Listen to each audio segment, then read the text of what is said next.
great to be here. I finally feel like I found the audience for what I have to say. Not that I don't always. I spoke to a group of metro area high school science teachers last summer, which also, as you can imagine, was a very exciting group of people to talk to. We're there at Columbia every summer, learning about new advances that they can pass along to their high school science students. So it's always good to get something that does not have to do with creationism in the high school biology class. People often ask me, more often than I can believe, when they find out I'm a science writer, they say, well, what do you write about in science? And I say neuroscience and the brain. And they say, why are you interested in that? And there are two ways you can ask that question. One is this yes look on somebody's face. Why are you interested in that? Because I want to hear the answer. It's so fascinating. And the other one is sort of the puzzled look that I don't know how to respond to. Since I was a tiny kid, I was fascinated by consciousness and awake and asleep and what it all meant. And when I heard about the brain from that age, I think most kids are naturally very fascinated by what makes us who we are. And, another thing that lies beneath whatever people's claims are, I think there is no one walking around now, creationist or not, who is not aware that if you damage that 3 pounds in your head, you lose something that you had before. And it's not coming back again. People who, that is, without medical reason for it coming back. I guess the real thing that interests me about science, and it's not necessarily what a pure scientist would find fascinating, is the outcome. I'm always intrigued when somebody talks about here's the latest thing that we've discovered about quarks or about the way neurons work or whatever. Where does this go? How does this help us not merely understand how the brain works, but what we might do about it? Now, it's very interesting. My first book was written with a good friend of mine who's a molecular biologist. And very early on, I got introduced to the idea of science as a very pure pursuit, and that very highly disciplined, most highly disciplined group of people who really are at the core of scientific research are not interested in outcome. And they make a great point of saying, we are trying to find out the answers for the answers themselves. We need to know the answers. What's the truth? As best we can devise it. It takes a lot of fortitude and discipline to do that. But there is a group of people, and I think they're epitomized by the people I have discovered and began writing about, who are medical doctors, who of course are totally interested in outcome, because outcome to them is a patient. Within that group, there are physician researchers. Most of them are MD, PhDs, that they've got a foot in both camps. As physicians, they're always interested in the patient aspect, the possibility for a better treatment, how understanding could lead to intervention. But the PhD side of them really wants to get down and understand the answer. And I've got a really interesting example later on of how this actually plays out in the real world, which of course is where this all takes place. Back from the brink, yes, I mean the people in this book, because they are critically brain injured, the doctors are attempting to bring them back from the brink of death. Sometimes they succeed, sometimes they fail. That's the drama for me. That was the drama in writing the story. It's a true story. Fiction masters aside, I only write true stories. All the quotes are real, the situations are real. It is narrative nonfiction, but the point is that it's not cooked. I didn't decide I'm going to write about this patient afterwards because they survived, so some of them don't. But the intriguing part for me was watching Mark Mirsky, who was one of the major subjects of this book at Johns Hopkins, move from the neurointensive care unit, where things are as applied as they would be in the fire department. I mean, this is where you've got to be on top of things every minute, where a man in his mid-40s is on call overnight for 3 days, once every 3 weeks. The sort of thing that usually is left to juniors, you know. But then in his spare time, in addition to being a division head, he's in the laboratory trying to figure out what underlies all of these problems that his patients are having and how he can do better. That, incidentally, you can see the very attractive backdrop to Dr. Mirsky there. That is the basement of Johns Hopkins, which is the only way you can get from the neurosciences building, which includes neurosurgery and the neurointensive unit, over to the scanners, like the MRIs and the CTs, which are in a different building, have to go underground. And that's what it looks like down there. It looks like Kafka designed it, doesn't it? This book also, I dealt with Dr. Stefan Mayer at New York Presbyterian Hospital. He is the NICU head there. Interesting complementary personalities. Mayer, great overt sense of humor, the kind of guy that just goes and does a grand rounds presentations to doctors and has them in stitches, and yet as serious, you know, and dedicated a person in his work. Mirsky is far more serious, although he tends to walk around with Tootsie Pops stuck in his mouth, so he does have a definite light side to him. But what interests me about both of these people is this idea that you can't separate intense intellectual research in the laboratory from what is happening to your patients. And that whole concept, which they call, I mean, you'll hear this phrase very often if you're in a teaching hospital, bench to bedside. We're going from the laboratory bench to the patient's bedside. How quickly can we do this? It's called translational research in the broader scientific category, and one that's, of course, gotten a lot of attention recently. But it actually, all of this started out with me, much closer to home. The first book about the brain I wrote, I started in 1988, right here at Barrow Neurological Institute, because I knew its director, Robert Spetzler, was what many people say is the top neurosurgeon in the world. You know, it's like, who's the best athlete? You ask 6 different people and you'll get different answers. But there is a small field of finalists. What Spetzler taught me about neurosurgery was not simply the incredible endurance and discipline in a very different sense, physical discipline, concentration that a neurosurgeon needs, but also vision, how very important seeing and all of the metaphorical ways we use the word seeing are to science. It's very interesting that scientists themselves will point out that we are, as humans, probably too dependent on the look of things and how we see things. And yet, as scientists investigate, the idea is always you have to bring whatever you find into the world of daylight reality. I mean, how does this explain this? And this is what we're seeing. Spetzler was really great at that because that's his job. It's his job to look at 400 scans of a brain. And when he operates, he sees what's in the next layer. He can visualize that. This is it.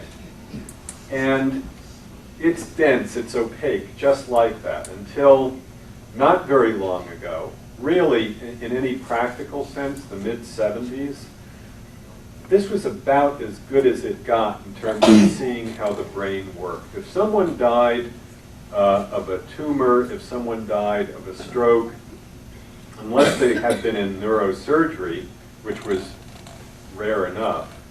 The doctor found out at autopsy whether his or her diagnosis was correct. There was really no way in the living brain to see through this.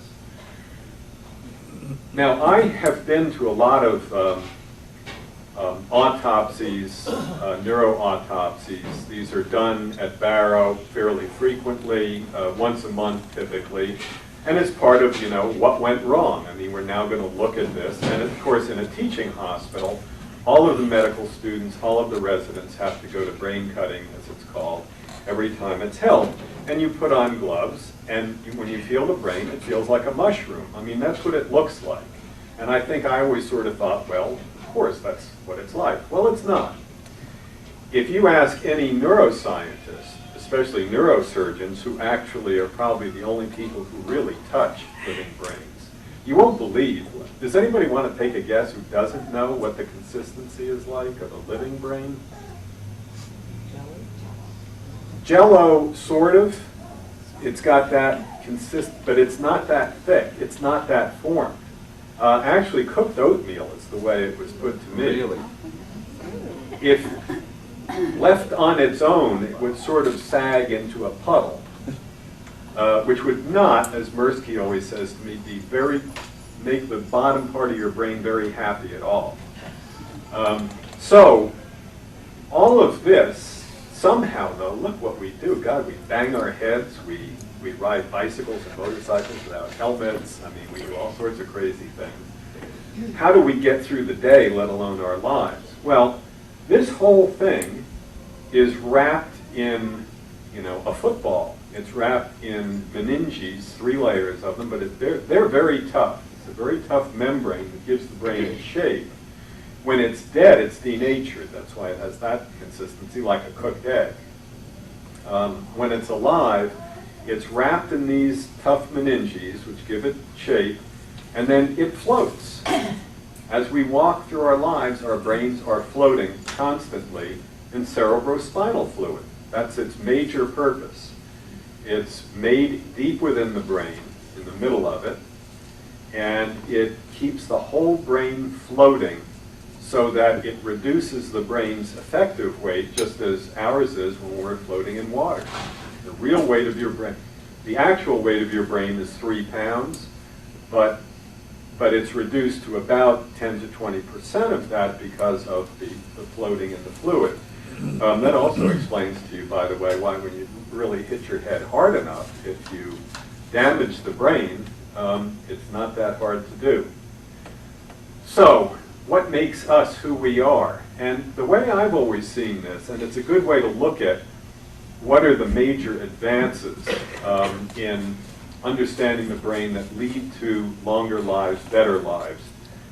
Think of parallel networks. One is electrical. We're all very familiar with that, although it's intriguing just how electrical it is. You measure it, you can see this is a laboratory, and that brain that looks much like ours, maybe a little sagged, is actually a guinea pig's brain. And that's a guinea pig's EEG, but it doesn't look a whole lot different from one of ours. We see things that are measured in hertz and kilohertz and so forth, just like the wiring in your apartment or house. So it's just this a little electrical network going on there, and to some degree that's right. Here is the beginning, the lowest level of that network, 2 neurons. They never actually touch one another. You can see where it says terminal button, that's the synapse, where actually the real communication between these 2 neurons isn't quite electrical at all. It's chemical. You get an electrical charge flowing through the wire of the neuron from one end to the other when it builds up sufficiently.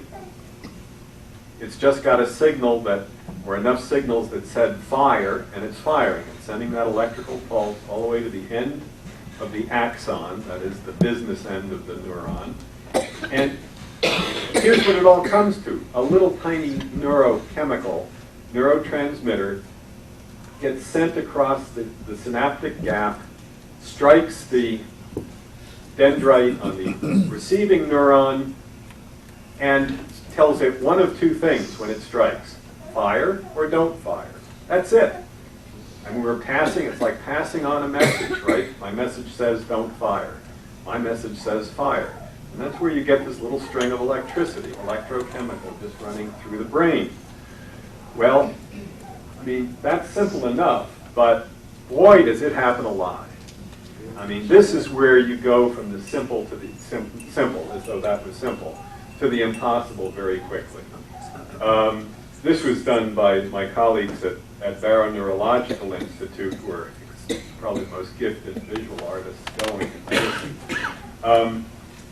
But this is just sort of a brief tour through the brain. It's firing constantly in the pulses that we're familiar with on the EEG pattern that you see on monitors when you're watching a TV show and we're seeing someone suddenly go flatline, and this is all stopping.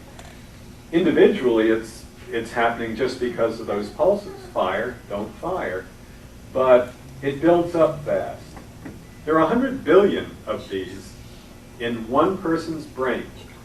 One person's brain. Now, there are probably a lot of people in this room that deal in billions frequently. Anybody that follows a budget, a state budget these days, probably can think in terms of billions. And I can't. I can't relate it to anything. So I was fishing around. There's 100 billion neurons in there, most of them packed into that surface, that wrinkled, crumpled surface that Darwin Day coming up, this is very appropriate. If you look at a guinea pig's brain, it's very smooth. Most of the lower mammalian brains are very smooth. So what happens as we evolve? Well, primarily what's evolving in our brains is the cortex. There are 6 layers of it, and there just isn't enough space for all the cortex we need.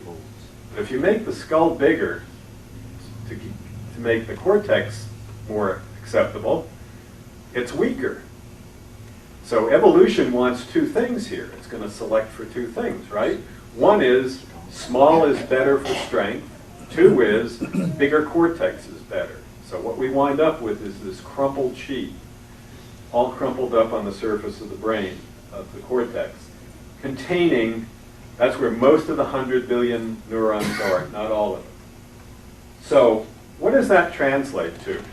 I hunted around and I discovered that this is a decent number calculated by a demographer for the number of people who have ever lived on planet Earth. And this was somebody at the Population Reference Bureau. And I was just noodling around on the web one night when I came up with this. It was a Q&A, and somebody asked him this question. And so he did, a back of the envelope calculation. He said, nobody can really give you an answer to this. But let's assume that Homo sapiens sapiens evolution brought us to us at this state, whether it's 50,000, he had a number that would be generally agreed on. Okay, what has the birth rate been like throughout history? And it hasn't changed a lot. What's changed a lot, of course, is infant mortality. But birth rate hasn't changed much, and as he pointed out, infant mortality has nothing to do with it, because all we want to know is how many people were born. Yeah. That's the number he came up with. If each neuron is a person, that's the number of people that have ever lived. In 3 pounds, 2 to 3% of your body weight.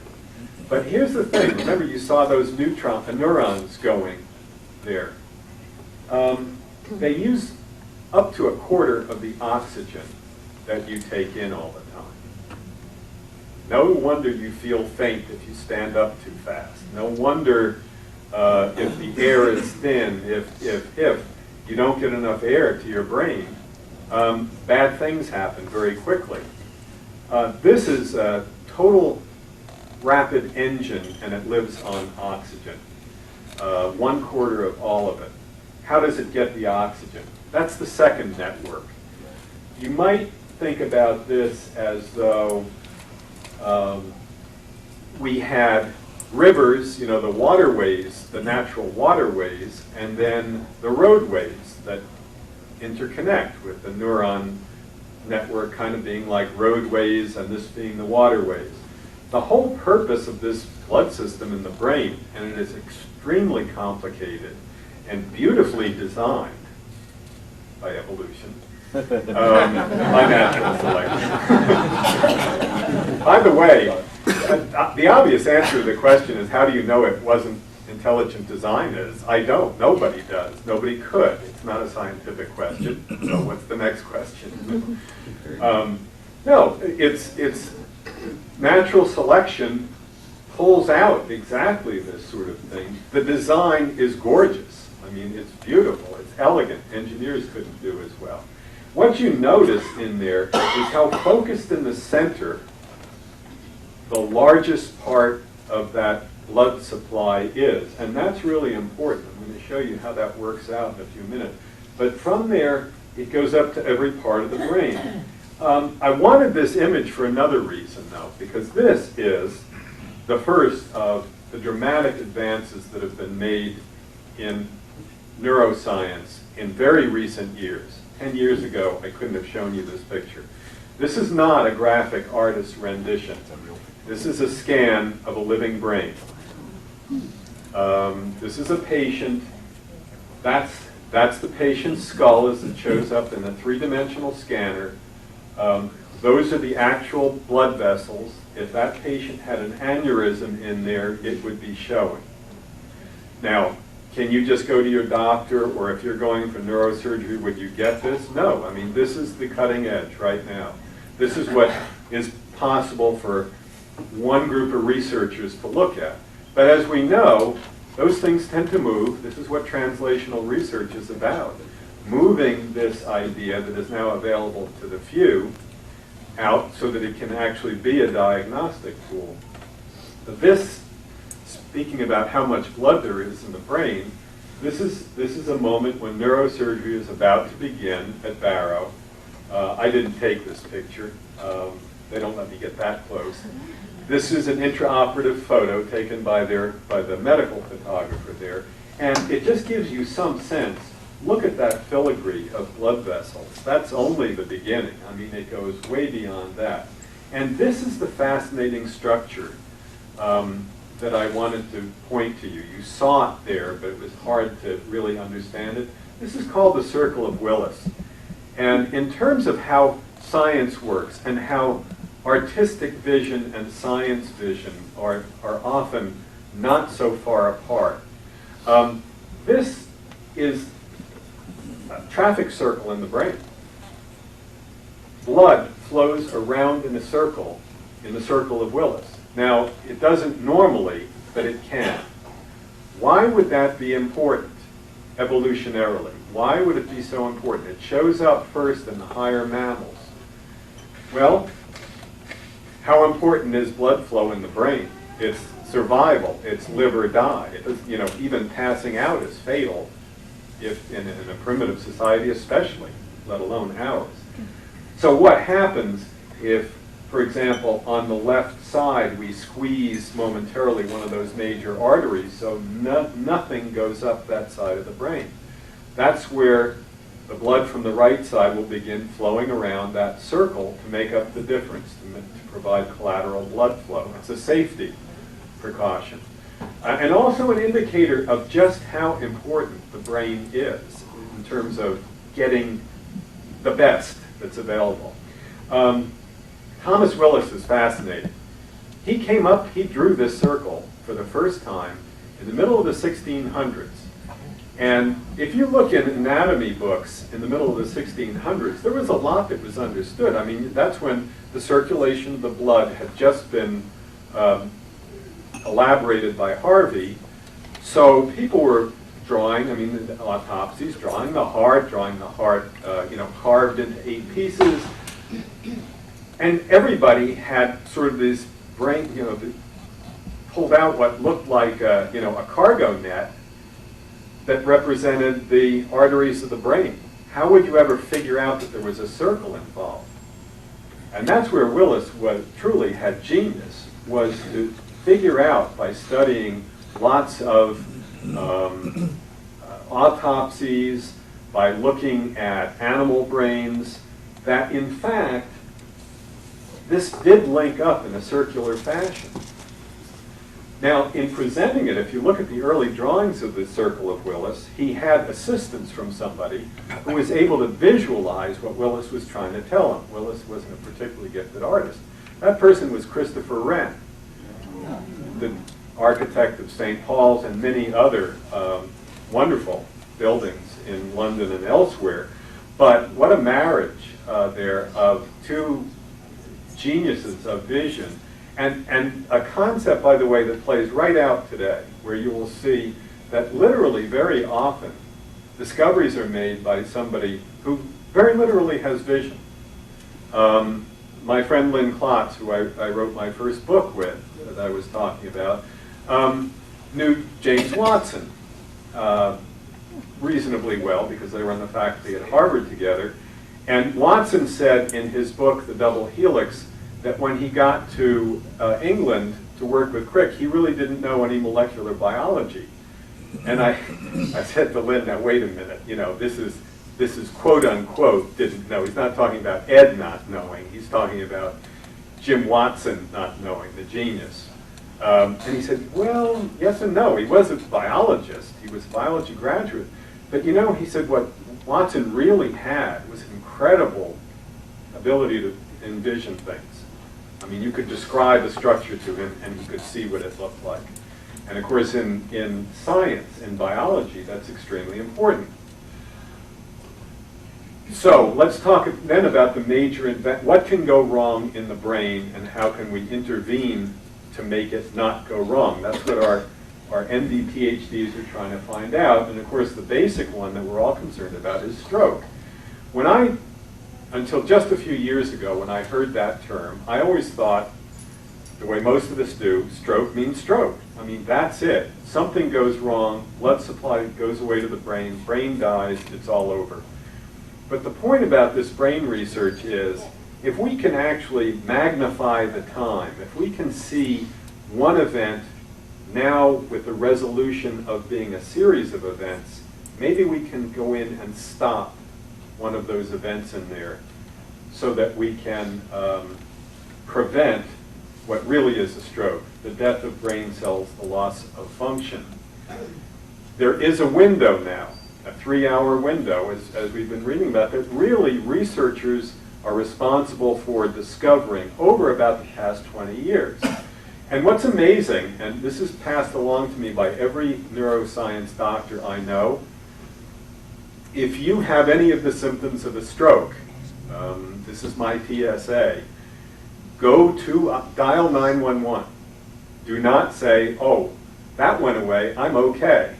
Dial 911. Strokes often happen very slowly, and there is a 3-hour window when even severe strokes can be reversed entirely. I mean, there are many cases of that.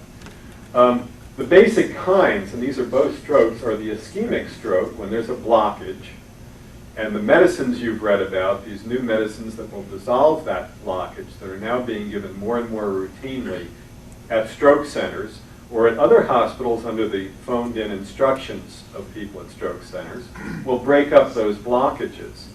So that, because those brain cells can, last a while before they actually die.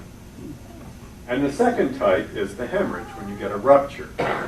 And these are more dangerous because you not only lose the blood flow to those brain cells, but blood is very caustic. It's not a benign substance at all. Brain cells and other cells have to get their oxygen in just the right fashion because otherwise blood is very deadly to them. Al Ganaway is the person, this isn't his scan, but this is from Mark Mirsky, and this is exactly the kind of stroke he had, right in the middle of his brain. I mentioned the cerebrospinal fluid. It's made on the walls of these ventricles, and it cushions the brain from inside, just as the outflow on the outside cushions it on the outside. This is where Ganaway had a bleed that should have killed him. He's an 80-year-old man when this happens. His son has not seen him for a while. They're a bit estranged. His son is an entrepreneur in New York. Al Ganaway is a producer and songwriter for Grand Ole Opry. Probably not all that many Grand Ole Opry fans here, but really well known in the music industry. You would, if you were in the music business, you would know the name Al Ganaway. Son gets a phone call in Florence, Italy, saying, "You better get home or you won't see your father again. It probably will be too late anyway." Al Ganaway, his son, decides that his father is not going to die. His father will not die. He is going to make sure that his father lives. Now, what's interesting here is both of these people are pretty secular individuals, but they are both intensely religious. They would not be good members for this organization. Intensely religious. Now, the interesting part of the intensely religious is that the son is Jewish, as his mother is, and the father is a Methodist. And they pray together all the time, out loud, alone, so I don't know what they pray. But it was, the son saying, "My father will not die," his praying, Now, did that have anything to do with it? Well, here's the interesting thing. Of course, I put this is the question. By the way, see, this makes it a better story for me. So, I love stories like this because it's so much better than if it were just nuts and bolts. The son comes back and takes charge in a very direct way, not an interfering way, with Mark Mirsky and the gang at Johns Hopkins, and I am going to bring God and me are going to bring my father back. Within weeks, Gary Ganaway is so confident in neuromedicine and the drugs involved in what they do that residents think he's one of the doctors. I mean, they keep talking to him like that. So Mark Mirsky says, how did we bring him through? Well, Gary had a lot to do with it. This is Mark Mirsky talking. Sure, the science was really important in our doing the right things in the right order, but there are always decisions to be made, always, and we can't make decisions. The family member has to make it, and he was extremely sophisticated in when to say yes and when to say no. Let's go for it, let's hold off. He was just amazing because he had learned so much. This is a picture I took last Easter when they had gotten together again. Father's now 84, and now he's 85, doing fine. And that's Gary and his wife.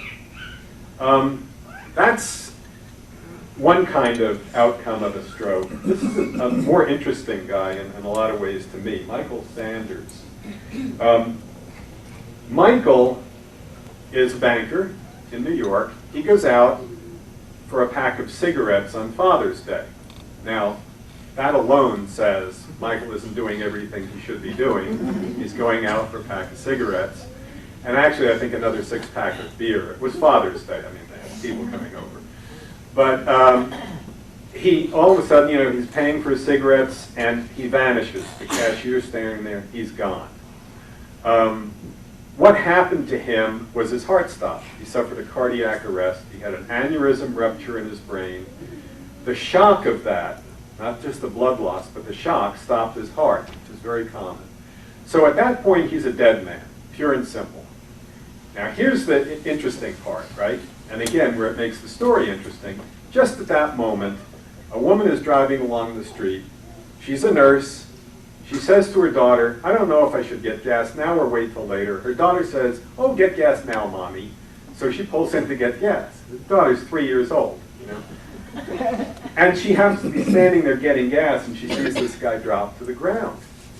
So she runs over, gives him CPR, calls 911. They've got the guy to the hospital. His heart's restarted, and he recovers. This is an impossibility. This is a guy who, this is a basilar tip. He didn't have a basilar tip. That's the worst kind. But basically, you can see what's going on. This is a really critical artery in the brain, and now it's bleeding. Now here again, this is a great illustration. You're going to see an aneurysm. It's coming up there. You see it looming ahead of you. Right there. That's an aneurysm that's ballooned out from a weak spot in the brain. The reason, again, though, that I like this is one of those three-dimensional scans in real time of a living patient. And Kieran Murphy, who's the head of neuroradiology at Johns Hopkins, showed me this to tell me just how much diagnostics had advanced just in recent years. Because what this represents is a composite of thousands of CT scans. And not too many years ago, a neuroradiologist like him would spend hours going through these, looking for something that is not at all obvious. Whereas now, if you can have the computer put them together for you, it takes no time to see that there is an aneurysm, this person needs neurosurgery right now. So again, envisioning things, seeing things, how things work is the key. But it comes down often to something very simple. This is a Robert Spetzler case here at the NI. This is what a basilar tip aneurysm looks like. You can see how the ugly possibilities here. You're actually looking at it just as it enters the circle of Willis, right there at the top of the basilar artery. If that bursts, that's the end right there. That's after he clipped it. There are many, that is a procedure that's been around for a long time. It's a dangerous procedure, but he's one of the people that's perfected ways to make it safer. One of them that I talked about in the healing blade is a procedure called the standstill, that in terms of telling us how the brain works and what it can tolerate is amazing. I'll put it this way. They took this particular patient and they put her in a barbiturate coma so that there was absolutely no brain signal coming out. She was flatlined as though she was dead. Then they chilled her blood so that her brain cooled down to below room temperature, basically, or around room temperature, dead in other words. Then they drained all her blood. Then Spetzler did this. Then they reinfused the blood, and 2 weeks later she went home. I talked to her fairly recently, in fact. She's a young woman and doing fine. Odd for a young woman to have an aneurysm like that, but it's not unheard of. So how do you get to be able to do that? Well, you spend a lot of time in the laboratory to do that. There are, a lot of dead monkeys and apes because of that. But that's what it takes to get to the point where somebody like Spetzler can confidently do something like that. Now, here's an interesting outcome, though. We're back to Michael Sanders now. The brain is incredibly complicated, and outcomes aren't always either or. He's very much alive, but the way our brain works is very localized. As we now know, there are different parts of the brain very much responsible for different functions. For example, memory. You've been reading a lot about the hippocampus lately. Right here is the temporal lobe of the brain. I always remembered it early as the brain looks like a boxer's glove. And, there's the thumb of the boxer's glove. Buried within that temporal pole, as it's called, is a very tiny structure, let me show you, called the hippocampus. You've probably read a good bit about that because it's so crucial to memory. Dr. Kwasnica at Barrow, Christina Kwasnica, I said to her, how big is the hippocampus? I always imagined it was, sort of like finger size. She said, actually, if you look at your pinky, it's about the width of the nail on your pinky and the length up to the first joint. And if you lose both of them, you will never learn another thing again. You will not forget what you already know, but you will never learn one new thing. There have been some famous cases, famous for doctors, of patients who have had bilateral hippocampal damage, and literally they live in the world prior to that. They use the language they use, but they're perfectly normal in that sense, totally unaware that anything's happened. So that's a possibility. Many people with this type of a stroke might emerge okay, but have a lot of trouble with memory. Actually, though, there's another possibility, and that's frontal lobe damage, which is exactly what happened with Michael Sanders.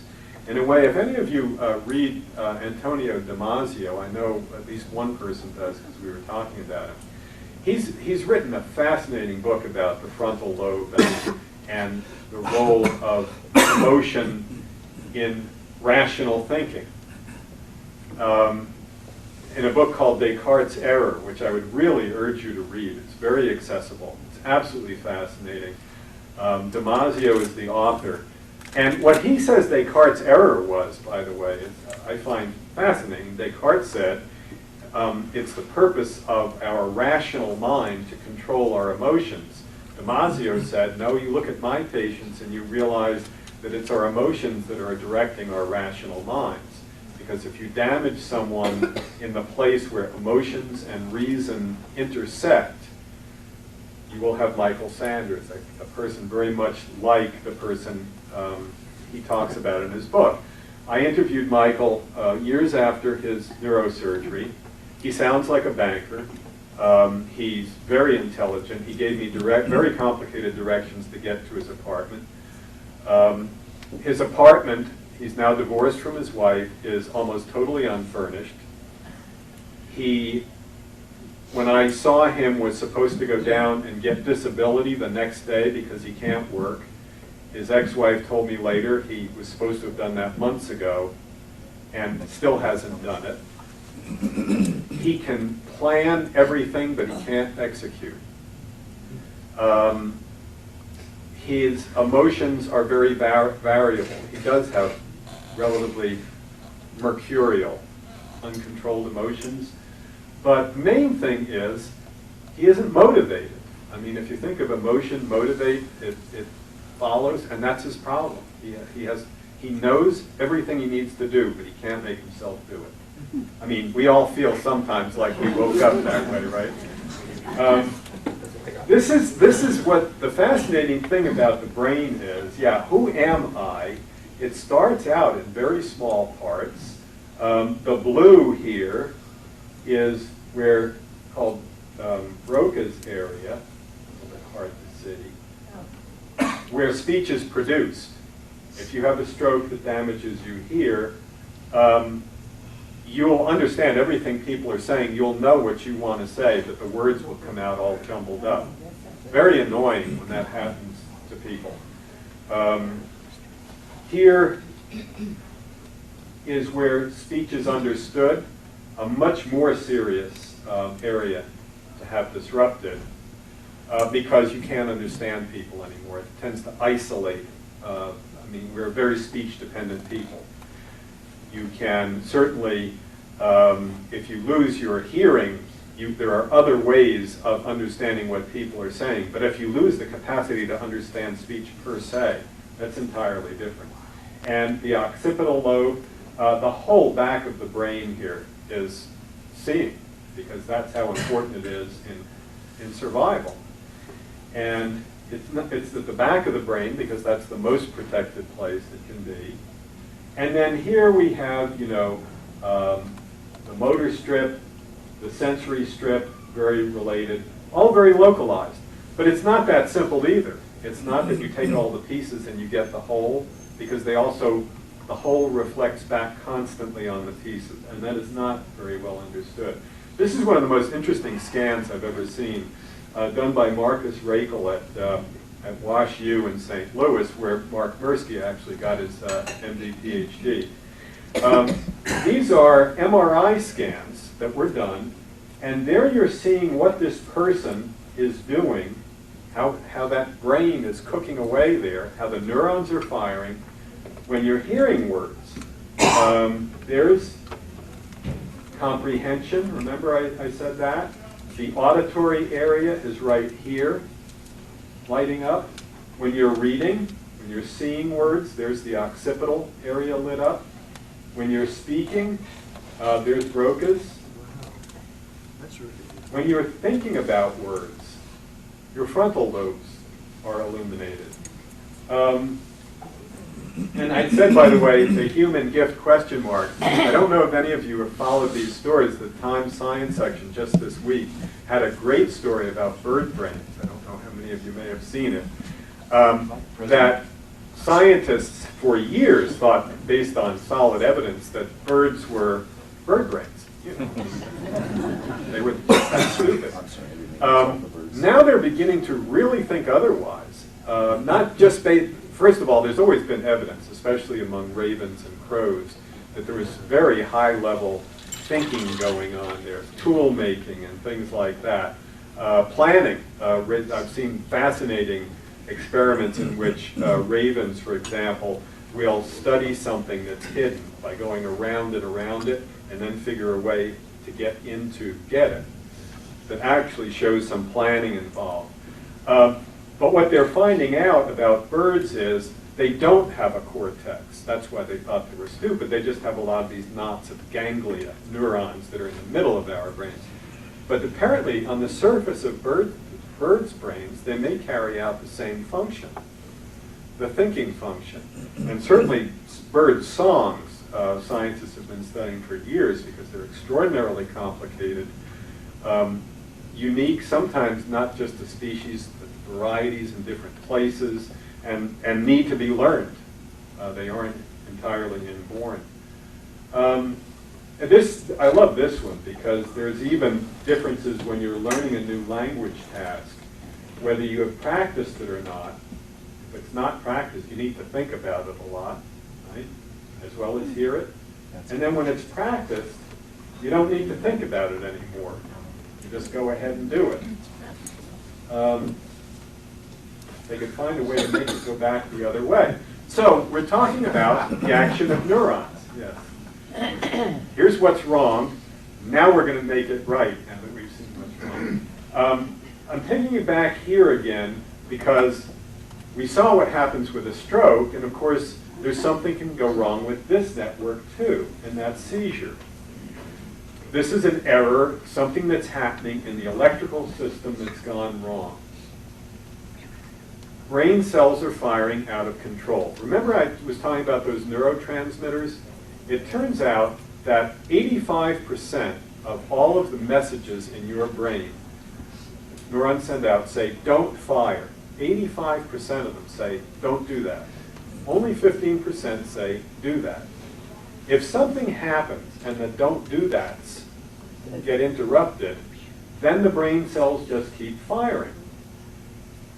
The most common way for that to happen is in one particular spot, usually in the temporal lobe, that is that thumb of the boxer's glove.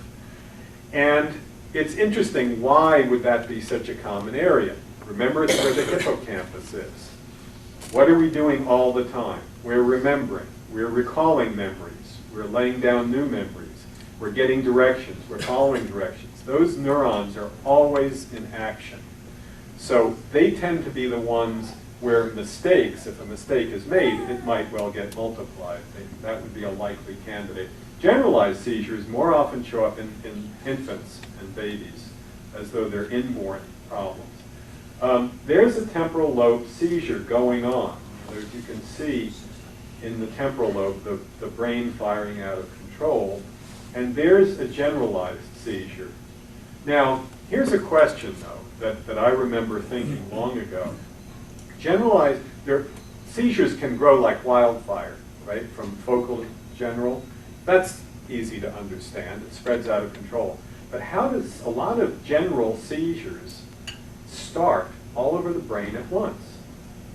How can it? I mean, that's the question. How can a seizure start all over the brain at once? The answer is by starting in the middle of the brain. And this sounds like an obvious answer, but it's only been very recently that physicians, scientists, and scientists Mark Mirsky among them, have basically established that this is the case. That the thalamus that you can see right there, dead center, it's an extremely important, very primitive part of the brain. A knot of neurons. They are neurons in the middle of the brain. Our thalamus and the guinea pigs are not a whole lot different. Not a whole lot of evolution going on there. It's a relay station in large measure, getting signals from the upper brain, coordinating signals, sifting them out, and sending them back. So very involved in all of that. There it is in the center of the brain. You can see just how central it is to everything. There are the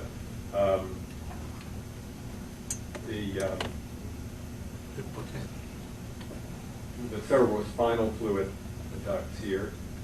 And these are various structures that are being named of the thalamus in there.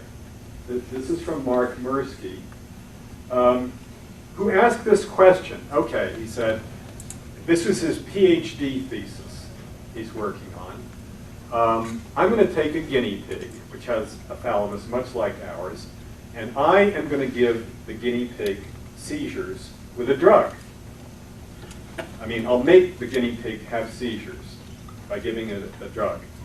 Then, I'll do that with 2 guinea pigs. One of them, though, I'm going to give anti-seizure medication, because what I want to know is, where is the anti-seizure medication working? If I knew where it was targeting, I mean, it's sort of like, what's the hero of this story when we find an anti-seizure medication? What's the one that picks up the medication and carries it forward? So that's what he was looking for in his PhD dissertation, and here's one of his drawings. There you can see the guinea pig's thalamus. There's a part called the anterior nucleus, and it's sending messages back and forth and receiving messages. So he's doing measurements, and very quickly he's got the answer. As he says, this was his eureka moment. He's doing this in a very primitive way, mid-1980s, but what he is finding is, as soon as you see a seizure start in an animal, what's firing like crazy? The anterior nucleus of the thalamus is just going wild. Generalized seizure is starting. Before it starts, the anterior nucleus is firing like crazy. Then he looks at his experimental guinea pigs. They've got the anti-seizure medication. It's going to stop the seizure. Where is it? What is now not firing? The anterior nucleus of the thalamus. This is great. He's found it. Now if we can, the next step should be really easy. These are his experimental findings. There is the hot spot where you can see it all.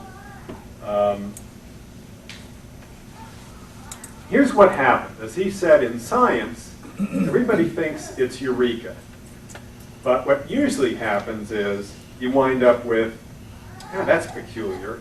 And what was peculiar, and this was really a gifted thought on his part, is he removed the anterior thalamus of the guinea pig.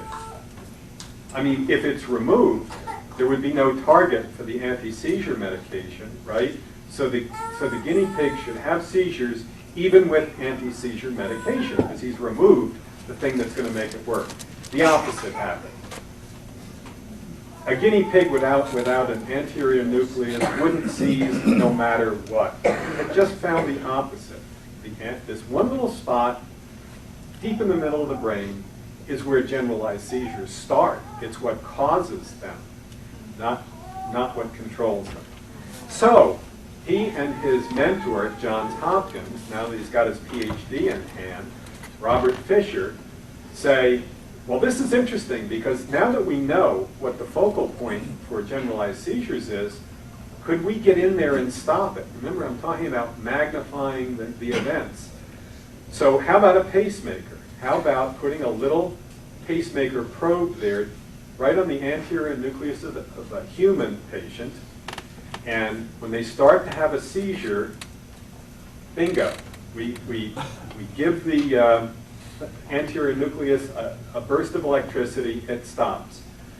Well, they started clinical trials when Bob Fisher came here to Barrow Neurological Institute. It's a small world. You don't need 6 degrees of separation. Mark Mirsky is still at Johns Hopkins. There were clinical trials Bob ran here at Barrow with a thalamic implant meant to prevent generalized seizures. And that's going on right now, 20 years later. That's how long it often takes. I mean, translational research sounds, quick and easy now that we know the answer. 20 years later, they're just completing their trials, and this is something they believe will be very useful for people with the worst kind of seizures. The intriguing thing to me that Bob Fisher told me is that he had one patient in this trial. I mean, most of them had, as typically the case, good to mixed results. One patient, the moment she had her implant turned on, I mean, that's the way you have to do it, she never had a generalized seizure. When it was turned off, she always had a generalized seizure. In other words, it was 100%. So here's what Bob Fisher had to do. He had to take her out of the trial, and he couldn't use her as evidence. The reason he had to take her out of the trial is it would have been unethical for him to keep her there with the thing on and off and on and on. He knew it worked. I mean, it's an irony of science that once the physician knows this trial works, it's not a trial anymore. You are now bound. So he sent her off with her implant, and she's been fine ever since, but her data is not in the trial. Really hurts. And what's interesting, let's go back now that we know a little more. Notice this generalized seizure, and notice what's happening there in the middle of the brain. And there's the thalamus firing away, that central station. That's pretty much what I have come up with so far. I mean, there are 2 ways that I approach the brain. Those 2 networks that you look at.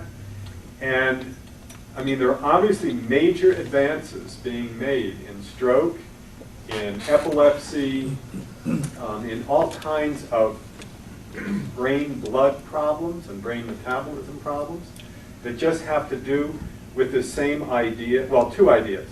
Being able to visualize things that can't really be seen, and then being able to magnify events at high resolution so that you can see small events within big events, and then you can stop one of those small events from happening or make it happen, depending on what you want. So, at any rate, I'd be glad to answer any questions I can. Is there a numerical accumulation of a certain type of information, like a daily Bible reading, okay? Tons and tons of information having to do about this book. How long, or is it to offset that information somehow by other information? Is there a numerical quantity of reading in other areas that would nullify that or something? Not that anybody's ever figured out. Not that to quantify.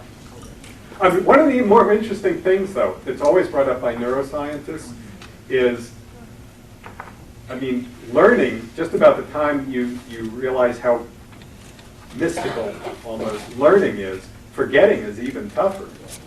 How do you forget something? Well, why would you want to forget it? Because it's wrong. Right? You made a mistake. You learned this way. You learned 2 + 2 is 5, and now you've got to relearn it. In other words, you want to unremember that 2 and 2 is 5. How do you do? Well, your brain can do that. As a doctor was just pointing out to me the other day, it was Stefan Mayer on the phone, that I learn what somebody looks like. I don't see. I know this person very well. I don't see them for 30 years.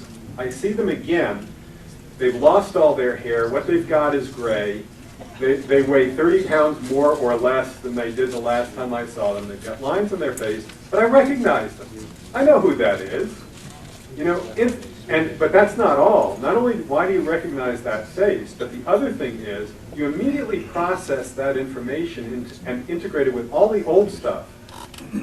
So it's now unified in your memory again as one person. Not only have you learned all this new stuff, but it's Bob, you know, and you relate it to all of the old things. I mean, those are amazing things about it. How much of that is related to pattern recognition? I mean, you see the pattern of the Right. person's face and the pattern of their speech, and then suddenly it just sparks all these other patterns that were associated with it. It is all pattern recognition. But what's amazing, somebody else I know has been a leader in computer pattern recognition to such a degree, if you want to, you know, how important is this? Well, suppose you want your radar to detect an incoming missile and distinguish it from other things that might be in the air. I mean, that's pattern recognition. This was 10 years ago he was telling me this. He says, we can't get a computer to tell a flock of birds from a missile, let alone anything else. I mean, it is pattern recognition, but you look at an infant, and as we know, you know, within hours to days of an infant's birth, it can pick its own mother's face out of a crowd of women's faces. I mean, they're all mothers there in the maternity ward. The infant recognizes its own mother. I mean, it's pattern recognition, but it's pretty stunning. How does Alzheimer's enter into this whole? That's one of the things that gets disrupted very early in Alzheimer's. I think facial recognition comes later, but remember the hippocampus, that's the thing that's going all the time. That's the first, partly because it's so active, right? The amyloid plaques that characterize Alzheimer's tend to build up more in very active cells.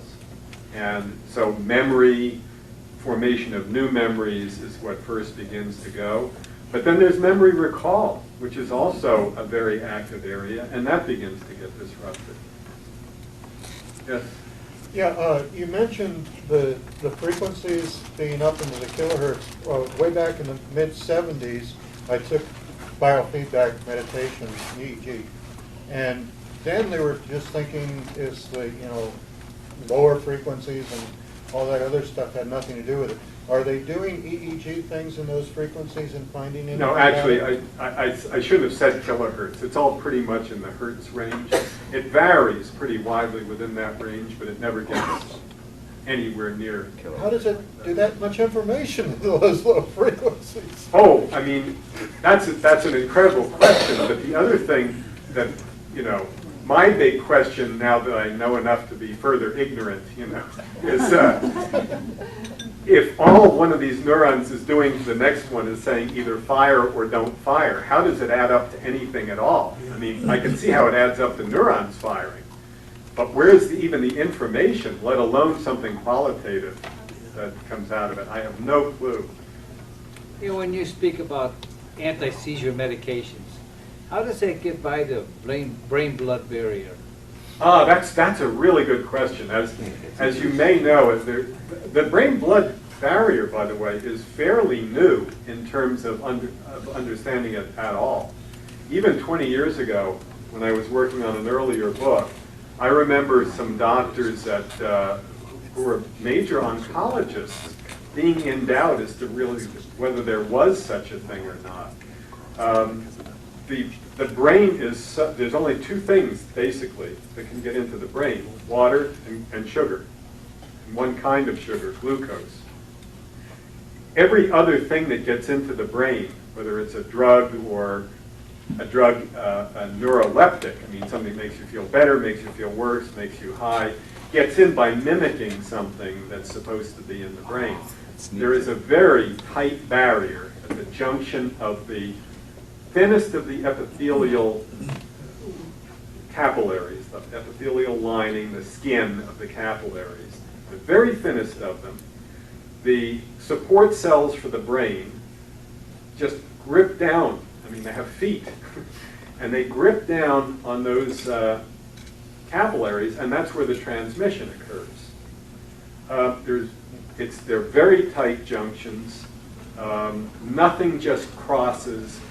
But a lot of neuroscience these days is we need to disrupt the blood-brain barrier because we need to get medicine in there. So it can be done. It's a doable thing, but it's very hard to do. That's why brain medicine is way more difficult than most kinds of medicine. You can only get a few things in there.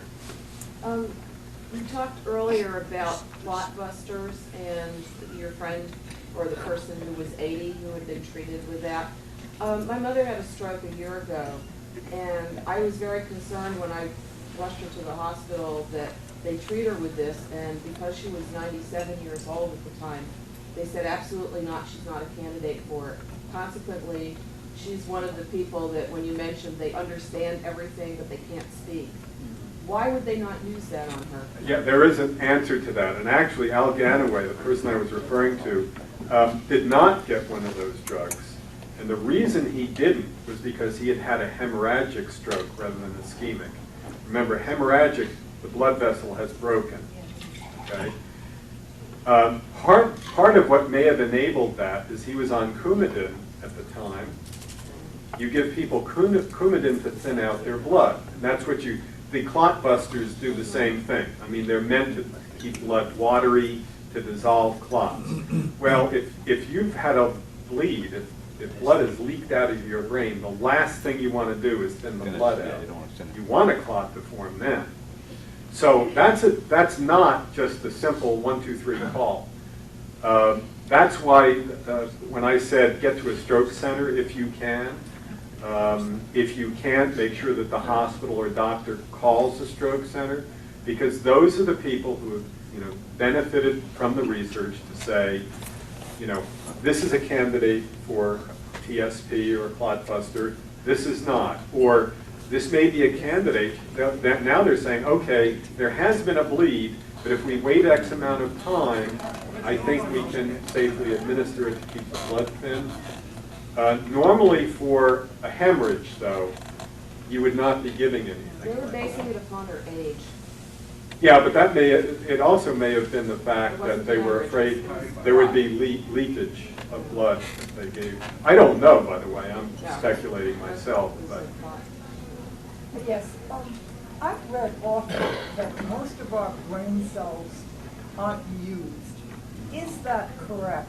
Yes. And if it is correct, is there research being done now on how to utilize unused portions of the brain that hopefully will make us all more intelligent in the Yes, future? right. Actually, the major research being done on that area that could accomplish what you're talking about is being done in rehabilitation. And incredible, again, it's very basic research in how does the brain make connections. Until very recently, people thought, we never got any new neurons after a certain point. That's not true. That after a certain age, synaptic connections, the ones you need to connect, they wouldn't really reform. That's not true. What all of that very basic research at the cellular level has meant that rehab specialists are now realizing that if you can get to a person, let's say that, yes, in fact, they had the stroke, they lost those cells, they'll never get them back again. If you can intervene quickly, it's almost like the neighboring cells are waiting for a while.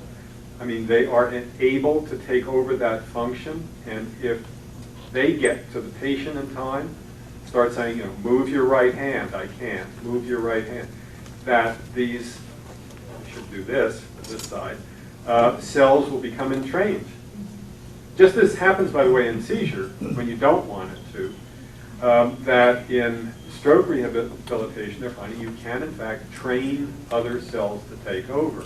There's a whole breed of specialists. I mentioned Christina Kwasnika at Barrow. She is a physiatrist, which is a new subspecialty of medicine, physical rehabilitation, and her specialty within that is neuro. But why did natural selection have a brain develop with a great unused? That's a good question. I don't know. And nobody knows that. That's real debate going on there. Part of it may be this, though, and this isn't a good answer. It's known that within the first, and I think it's about a year of life, a baby has all the brain connections it's ever going to have. and then unused connections start dying off. And used connections start intensifying, right? This is the way we develop our gestalt of the world, rather than a gestalt of a different world. So is that part of it, that those cells never became part of the repertoire or the symphony or what? I don't know, but nobody really knows the answer to that. It seems to be a good thing. Yes, You talked about the different areas of the brain being highly specialized. Are there any differences in those neurons anatomically? No, that's a great question, and that was assumed for years. Very recently, now that genetic engineering techniques are available, doctors have actually done neuronal transplants. They've taken, I know they've done this, they don't do this in people obviously, but they've done this in mice. They've taken a neuron from the occipital lobe where it was involved in visual processing and put it in the auditory area, and it takes over and becomes an auditory neuron. They become tactile neurons, which is, if you really want to talk about a hall of mirrors, just about the time you figured out how it all works, that no matter how they started out, okay, well, finally these have become hearing neurons, they're set, just like skin eventually becomes set, but it isn't really that way. I have a lady friend that had a brain scan. She claimed the doctors told her that she has an aneurysm that's calcifying. Is that good or bad? It could be good. It could. It could still.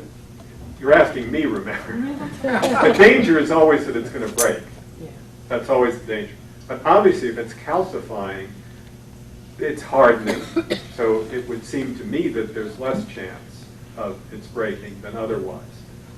Could you compare that to a scab then, when you get a wound? Except, yes, you could, exactly. Except remember, the calcified is stone. It's, calcium carbonate forming in there. And blood is caustic, so it isn't surprising. Plaque is made up partly of calcification as well as fatty materials and so forth. It sounded like the doctors told her the right thing, because they told her there was a danger. Still. Right. I would expect it would be reduced, but still there. Yeah. I was wondering what's going on with this mad cow disease, spongiform encephalitis, and if it's a real protein, which I've read in the paper, how does that get into the brain? What's going on? That's one of the most. There's something that's only about 10 years old. Stanley Prusiner, who discovered the prion, was very. This is one of those classic stories of people saying no. They don't work like that. Proteins don't work like that. Basically, what it is a protein that's acting the way a crystal acts, and proteins don't do that, right? You have proteins in certain configurations. They're strings of amino acids, but because of the charges and whatever, they fold up in certain ways. So they have a certain conformation in space. And as most things in chemistry, if you've studied any chemistry, you know that there are often alternative forms of something. It just folds up a different way. It could be left-hand versus right-handed, mirror images. They're not uncommon. But normally, it takes enzymes. There's energy involved. So if it takes enzymes to make it, something has to change the formation of the protein. On the other hand, if you think about how a seed crystal works, you have two possible conformations of a crystal. You plunk in one that happens to be easier in certain energy ways, and all of a sudden, zap, they all turn that way. And you can watch it happen, right? It's the way, if you've ever watched one of these experiments where water super cools into ice, that's what's happening. You get a little water crystal in there, and it effectively induces all of those that are just on the verge into going into the ice form. And it happens before your eyes. That's normal in crystals, not normal in proteins. And what Prusiner found was, no, there are some proteins where the protein itself, that shape, will induce other proteins to assume that shape. And that's what's happening with mad cow disease. And of course, the trouble is that alternate shape doesn't work. I mean, it does not function, so it gets degraded and destroyed, and that's why you get holes in the brain and everything of people that have got it. But nobody has figured out, other than keeping it out, nobody's figured out a way to tackle it once it's there. I mean, again, how do you intervene? What's the process going on? There sure is a lot of work being done on that. Yes. Regarding the anterior lobe of the thalamus and seizures, how is that activity measured? Do you put a probe in there, or see a scan, or what do you do? Yeah, that's a good question. Actually, at the time, well, right now what you can do is do MRI scans. I mean, they do MRIs on rats and guinea pigs all the time. It's a way, in effect, of calibrating the science because you do it on laboratory animals. So you can see intense activity. Do you have to induce a dye or something? You don't need a dye. Okay. I mean, all you need is MRI scans show where there's oxygen being consumed. When neurons need oxygen to fire. So if you've got simply a scanner that will show you where all the oxygen is being consumed, that's what how an MRI works, then you can figure out where activity is. And that's exactly how they see the anterior nucleus going on. Maersk, 20 years ago, you had to use an incredibly complex system that did involve radioactive oxygen that he could then trace on a film plate. But, you know, it was incredible. He said he could do now in days what it took him a year and a half to do then. That's another example, though, about moving things forward in the laboratory and having results. Yeah, the lady before was asking about, you know, not using all of the brain. And recently I read about an individual who had no brain. And he was fully functioning. Yeah, Being a journalist, I'm not allowed to comment. and in fact, he had above average intelligence. And my son has a doctorate in neuroscience. And I called him and I asked him about it. Yeah, that's very common, more than people would realize, that there are people who have no brain. And I've never heard of it. hydroencephalic. And their brain case is full of water. Never. Anencephaly in infants being born. Yeah. That's being born without the diencephalon. The whole upper brain is missing. Okay. They look alive because their brain stems are functioning. Everything that isn't, if you think what's twinned in the brain, the thalamus, there are 2 thalami in the brain. That's the level you reach when more complex behaviors are possible. Down below that, though, your heartbeat is regulated, breathing is regulated, even some motions are regulated. So infants that are born anencephalic, you can do a scan and they look just like what you're talking about. But that's all they can do. They can't eat, they can't do, I mean, they die. But I've never heard of any animal getting beyond that early stage without a brain. Well, that's what my son said. He said it'd be very rare. But apparently it happened.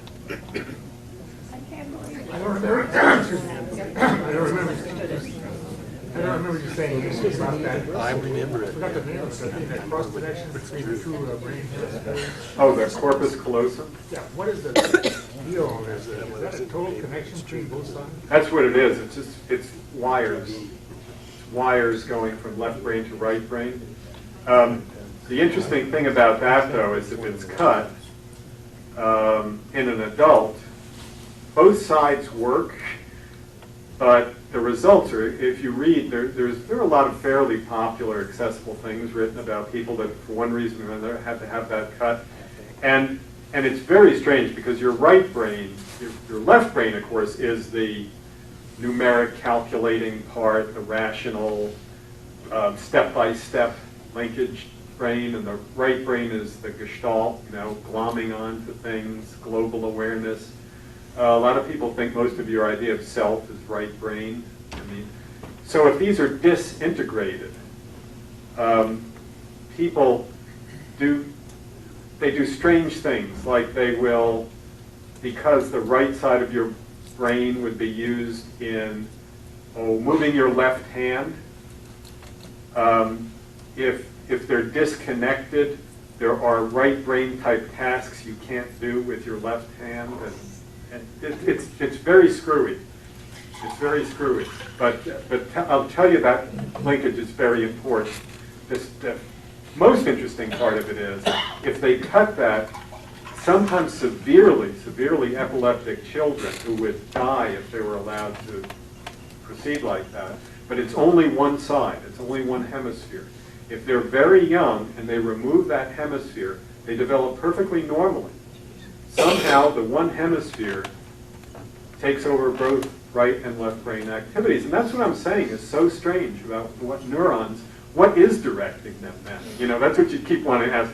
So, okay, I had figured it was the neurons. If it's not the neurons, what is it? And there's no answer to that. We have time wait. for like 2 more questions. Oh, okay, way in the back, somebody's waiting. Have we been able to associate intense religious belief with any particular local area of the brain? Yes, there are several that are very definitely involved in intense religious belief. I wish I could name them. I've read about them. There are areas of the parietal lobe, for sure, that are involved in association. A lot of right brain areas. Remember, I said that tends to be very global. Certainly, the areas involved with emotion, the limbic system, is always very intensely involved. A lot of people fairly recently have been writing about fanaticism in that respect, of whether it's religious or not. That there are very definitely brain areas in people that are given to that are much more active than ordinary people. Any other last question? Somewhere way in the back there. Yeah. Okay. You were saying about the how the fluids enclosed in the brain.